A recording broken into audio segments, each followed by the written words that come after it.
Bonsoir. Alors on revient sur une petite vidéo de l'étau Vévor et du dégauchissage. Alors ça va être une petite révision. Alors je vais vous dire pourquoi j'ai fait cette vidéo là. C'est parce que j'étais obligé de tout nettoyer, tout regresser, etc., etc. Suite aux orages, suite à l'humidité, suite aux mains, à l'humidité qu'on a sur les transpirations et tout, qui oxyde tout. C'est incroyable, j'ai jamais eu ça depuis 6 ans. Donc j'ai tout nettoyé, passé à l'huile de silicone. Alors j'espère que ça va aller avec ça. Graisse silicone, surtout graisse silicone. Donc ça chasse l'humidité, ça évite la corrosion et ça laisse une pellicule. Ah, c'est poisseux, hein. Mais bon, il faut pas en mettre très très peu en fait, hein. Donc j'ai tout ce que j'ai touché, que ce soit le tout, la fraiseuse, l'étau, les outils, tout ce qui est en acier, hein, de passer un coup dessus parce que sinon bah, ça rouille. Même le diviseur, bah, il y a des traces de doigts dessus rouillées. Alors on passe un petit coup de monsieur, un petit coup de genre de tampon Jex tout fin, là ça enlève l'oxydation, c'est en surface, hein. Mais bon, c'est quand même chiant quoi, hein. Si on laisse faire, bah, après ça rouille de plus en plus, ça rouille et l'attaque au fur et à mesure, puis après ça vous fait des tâches qui sont difficiles à enlever. Donc là, on va partir sur le dégauchissage. Alors donc pour le dégauchissage, on va déjà on va gauchir le étau. Voilà, on dévisse de chaque côté. C'est une petite révision pendant qu'on y est. Donc là, l'étau est complètement de travers. Voilà, on le bouge, hein, et il est vissé. Je triche pas. La première chose qu'il faut faire, c'est faire un dégauchissage à l'œil. Parce que là, si on met le comparateur, là, il va faire 3 tours, 4 tours, on ne saura pas où on en est. Donc la solution 1, le niveau, ou une barre de fer propre, droite, et on cale à l'œil. Hein, bien entendu, il faut quand même qu'il soit plaqué, hein. On peut serrer l'étau si on veut, hein, mais déjà rien que comme ça, si on le tient comme ça, puis on se met comme ça, ben à l'œil, on est à, allez, au millimètre près, on est bon. Il y a encore une autre solution. Alors j'ai trouvé par rapport à cet étau là, parce que le mien, je ne pouvais pas le faire. C'est que il y a une rainure ici, et là une partie plate. Équerre à chapeau, tout le monde a une équerre à chapeau, je suppose, hein. Bon, c'est courant. On met l'équerre à chapeau là, et là on voit qu'on n'est pas d'équerre. Si on regarde bien, on n'est pas d'équerre du tout. Alors c'est pas une surface parfaite, hein. Ça serait une surface parfaite, il n'y a pas besoin de faire grand chose à mon avis, hein. Alors on la cale par rapport à l'équerre, voilà.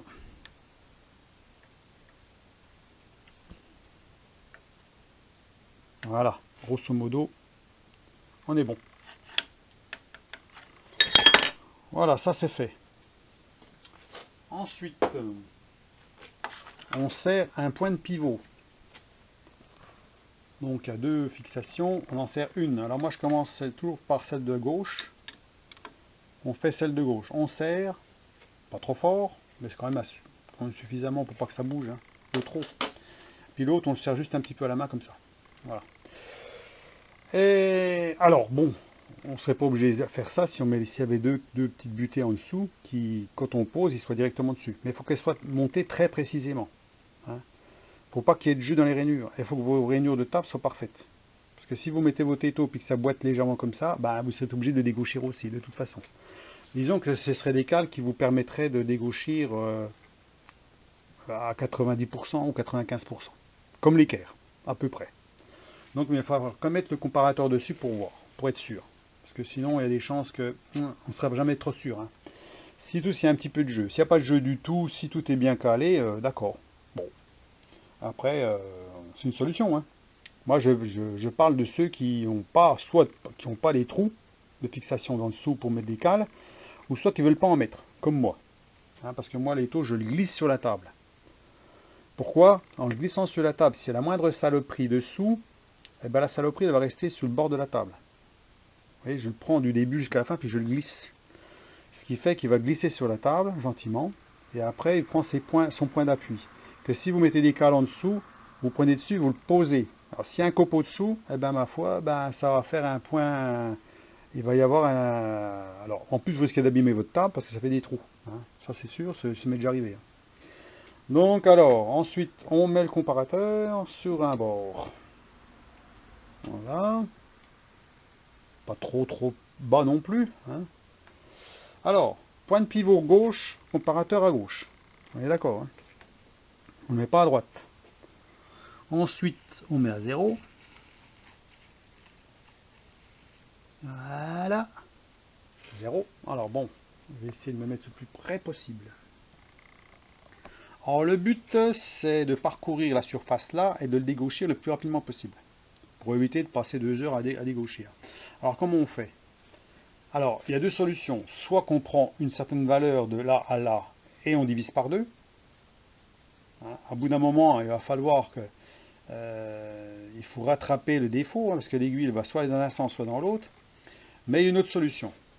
Moi, c'est celle que j'utilise le plus facilement, c'est d'attendre que l'aiguille ne bouge plus. Quand l'aiguille ne bouge plus, bah, c'est que vous êtes droit. Alors pour ce faire, on prend un maillet, mon petit maillet, hein, et on tape sur le côté là. Je vais me reculer un petit peu, qu'on voit ce que je fais. Voilà. Ça veut dire que je vais tapoter ici, là. Ou là. Tout dépend comment l'aiguille va bouger. Donc on va pouvoir regarder comment elle bouge. Est-ce qu'elle monte ou est-ce qu'elle descend? Donc on tourne. Alors, on va déjà regarder combien on a sans toucher. Comme ça, à l'œil. Allez, on regarde comme ça. Juste pour... avec l'équerre, comment on a réussi à dégrossir.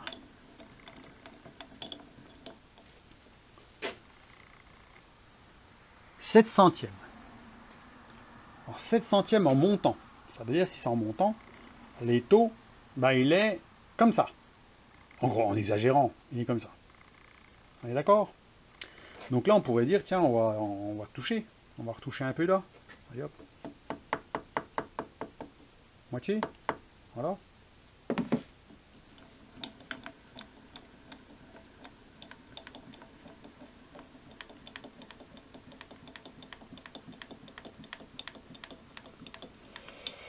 Bon alors, on met à 0. Et là, qu'est-ce qu'on fait? Eh ben, on tourne et puis on regarde l'aiguille où elle va.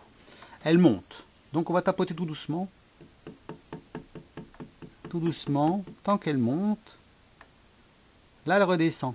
Donc maintenant, on est trop. Voilà. Alors là, ça joue au demi-centième près. Hop. Voilà, on va dire que c'est pas mal là. Voilà, là je suis à 1 centième au-dessus du 0. Toujours 1 centième. Donc pour l'instant, l'aiguille elle bouge pas. 1 centième, 1 demi-centième. Donc à mon avis, là, on a au demi-centième. Voilà, on va regarder en arrière. On va remettre à 0, puis on va regarder.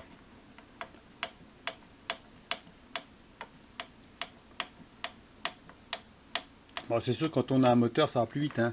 Mais bon, c'est comme ça. Alors, on se met à 0. À 0 pile. À 0. Voilà. Et on tourne. 0, 0, 0, 0, 0, 0, 0. 0, 0, 0, 0, 0, 0. Ouais, on peut dire que c'est bon. Donc là, ça bouge pas. Donc à ce moment-là, on va commencer à serrer. L'autre côté. Voilà. On serre pas de trop. Continuer.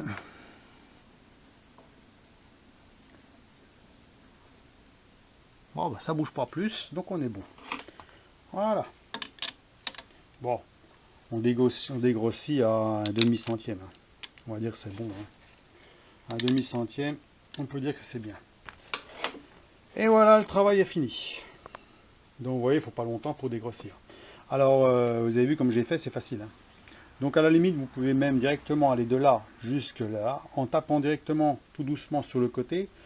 Quand vous voyez votre aiguille qui bouge tout le temps, vous tapotez, vous tapotez, vous tapotez, tant qu'elle marche dans un certain sens. Et après, quand vous voyez qu'elle se stabilise, puis qu'elle a envie de remonter légèrement, c'est que vous étiez trop loin. Et là, c'est là que quand ça va ralentissant, ralentissant, il faut aller tout doucement, parce que là, c'est au centième. Donc là, il faut tapoter vraiment tout doucement. Et puis là, ben, on a le résultat final est bon. Voilà. C'est facile comme ça. Moi, je trouve que c'est le plus facile. Sinon, on fait comme j'ai vu au début, on prend la valeur, on tapote un peu pour diviser en deux environ, on revient en arrière, et puis après on corrige. Voilà, bon, on peut faire comme ça aussi. Mais là, vu qu'on en a dégrossi à 7 centièmes, déjà, on est déjà bien dégrossi. Voilà. Donc voilà pour la petite révision. Alors si je mets l'équerre, donc normalement on ne devra pas être mal. Hein. C'est sûr qu'il faudrait presque avoir une partie bien rectifiée, et puis là on serait parfait. Hein. Bah là on est bon, c'est sûr. Hein. Quand on met l'équerre, là, on ne voit rien du tout. Voilà, l'équerre est parfaite là. Donc comme ça, c'est droit quand même, malgré qu'il y a de la peinture, bon ça va. Hein. C'est bien droit. Voilà, voilà, voilà. Donc, eh ben, voilà pour la petite vidéo vite faite, pour la petite révision, hein, pour ceux qui s'emmerdent qui s'embêtent toujours avec ça. Voilà, hein, moi, je le démonte tout le temps. Hein, je suis tout en train de démonter, à mettre autre chose à la place. Il faut de la place, il faut autre chose. Bon, sinon qu'au début, j'étais comme tout le monde. Hein, au début, je tapais d'un côté, je tapais de l'autre et tout. Alors, le point de pivot est très important, comme je vous ai expliqué. Le point de pivot côté gauche, on démarre côté gauche. Voilà. Parce que si on serrait côté droit et on commence côté gauche, puis on avance, bah là, on va pas réagir pareil.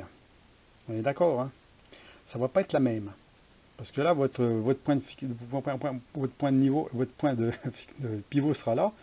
Et donc, votre étau, bah, il va bouger un peu comme un compas, hein, un peu comme ça, là. Hein, voilà. Au mieux de faire ça. Voilà. C'est surtout ça le point important. Parce que si vous avez desserré les deux, puis vous tapotez, bah, à un moment donné, l'étau, il brequille dans tous les sens, puis là, vous savez plus où vous en êtes. Donc c'est vraiment le truc important, c'est le point de pivot, et démarrer côté gauche, et vous avancez, et vous regardez combien vous avez. Vous le mettez à l'œil, soit avec un niveau, vous êtes au millimètre, hein, ou soit avec une équerre, si vous avez la possibilité d'avoir un étau comme le mien, par exemple, de pouvoir le mettre à l'équerre comme il faut, hein, avant de pouvoir le travailler avec le comparateur. Donc voilà ce que je voulais dire. Hein. Donc, eh ben, sur cette vidéo, bah, j'en remercie les personnes qui me laissent des commentaires, toujours sympa. Hein. C'est sympa d'avoir des commentaires, c'est sympa d'avoir du soutien de la chaîne, parce que j'aime bien quand même d'avoir ça motive quand on a des bons commentaires. Quand on a beaucoup de pouces vers le haut, ça motive aussi. On voit qu'on a quand même fait une vidéo qui intéresse les personnes. Hein, c'est pas toujours le cas sur toutes les vidéos, on est d'accord. C'est pas toujours le cas sur la qualité de la vidéo non plus, malgré que j'ai fait des efforts quand même. Hein, parce que j'ai quand même mis un petit peu de sous dans l'appareil photo, même si c'est pas le meilleur. Mais bon, en 720 points, j'ai essayé, je vois pas beaucoup d'écart. Hein. Je peux aller jusqu'à 720 là-dessus. Hein. Donc, je vois pas trop l'écart, moi, sur mon écran. Alors, je sais pas sur des autres écrans si ce serait mieux. Mais j'ai essayé en 400 et quelques, là, en VGA, c'est ça. Eh ben, quand je mets 400 ou 700, ça change rien pour moi, je vois pas de différence. Alors, je sais pas à quoi c'est dû. Alors, ma foi, à voir, hein. C'est vous qui me dites. Hein. Alors là, la lumière, là je mets de la lumière quand même. Alors je vais investir dans de la lumière un peu mieux, hein, pour qu'on voit un peu plus. Je mettrai une lampe sur le côté, ce côté là-bas, articulé, on éclaire bien la zone ici de travail. Hein, parce que là, bon, pourtant j'éclaire bien la zone là, mais des fois il faudrait peut-être un peu plus pour mieux voir. Parce que je travaille quand même là je bricole à 25 cm. Hein. Je suis à 25 cm là. Il faut voir que c'est tout près. C'est pour ça que des fois il y a des mouvements de flou, des trucs, parce que l'autofocus il est tout le temps en train de travailler là. Hein. C'est vrai que certaines vidéos, on ne les voit pas travailler aussi près. Alors ou alors ils mettent un zoom, j'en sais rien, mais il faut beaucoup d'éclairage. Hein, parce que quand je mets un zoom, ben, ça diminue l'éclairage. Hein, par exemple, si je me mettais comme ça, on va essayer. Je me mets comme ça, par exemple, beaucoup plus loin. Là, je suis à peu près à 40 cm, puis je vais mettre le zoom. Voilà. Alors voilà, je trouve que c'est beaucoup plus dégueulasse. Moi, quand je le vois dans le petit écran derrière, je trouve que c'est moche. Alors vous me direz, là, ben, à mon avis, dans l'écran, ça va être dégueulasse. Hein. Alors je ne le vois pas, moi, bien sûr, je vais le voir quand je vais mettre la vidéo je vais mettre la vidéo sur l'ordinateur. Mais moi, je trouve que le zoom, ben, ça va pas. Voilà, c'est pas bon dans des conditions comme ça. Il faut des bonnes conditions d'éclairage. En extérieur, par exemple, c'est bon. Là, je me mets à cette position-là. Alors, je me recule un petit peu quand je fraise ou autre chose, parce que bon, les copeaux, faut pas qu'ils aillent directement dans l'appareil photo non plus. Hein. J'ai pas envie de changer tous les 5 minutes non plus, ça coûte assez cher.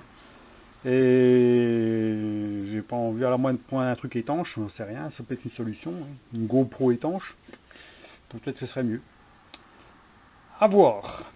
Donc, eh ben, pour ceux que la vidéo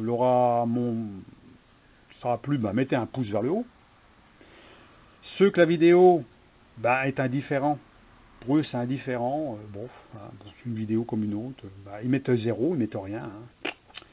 Et puis ceux que la vidéo bah, leur a pas plu du tout, mais alors du tout, ils trouvent que c'est une vidéo qui sert absolument à rien, qui leur apporte rien, qui leur a fait perdre du temps, qui voilà, ils n'ont pas que ça à faire, que de regarder une vidéo qui leur sert à rien, eh ben ils mettent un pouce vers le bas. Mais au moins qu'ils aient regardé. Voilà. Voilà ce que je peux dire. Hein. Sur les pouces. Hein, encore une fois. C'est tout. Alors je me plains pas, hein, je suis pas là pour me plaindre. Mais c'est pour relater un petit peu, voilà, relater un petit peu ce que je peux voir sur mes commentaires de temps en temps. Hein, à la limite, bon, je pourrais très bien rien dire, hein, puis laisser couler. Oh, je laisse couler. Non, c'est pour vous dire quand même que, bon, même si les vidéos coûtent rien à personne, ça veut dire que ça vous coûte rien à vous de regarder, ça vous, voilà, passer un petit peu de temps. Vous payez pas, hein, vous payez pas, ça vous coûte pas, je vous fais payer rien du tout, vous avez rien à payer, voilà, c'est gratuit tout ça, hein, tout ça, tout ce que je montre, c'est gratuit, hein, les vidéos, hein, voilà. Et ben, il y en a, ça leur plaît pas. Bon, bah, c'est tout, hein, je sais pas, moi. Ils ont la chance d'avoir, moi je dis, une chance énorme d'avoir YouTube et de regarder des vidéos. On n'aurait pas ça quelque part. Ben, je trouve que ça serait embêtant parce on peut avoir plein de choses sur tout. Hein. C'est un peu comme sur Internet, on veut un renseignement, on tape sur Internet, on a le renseignement. C'est quand même bien, avant on n'avait pas ça dans le temps. Hein. Là on a YouTube, en plus ça parle français, ce qui n'était pas le cas il y a des années.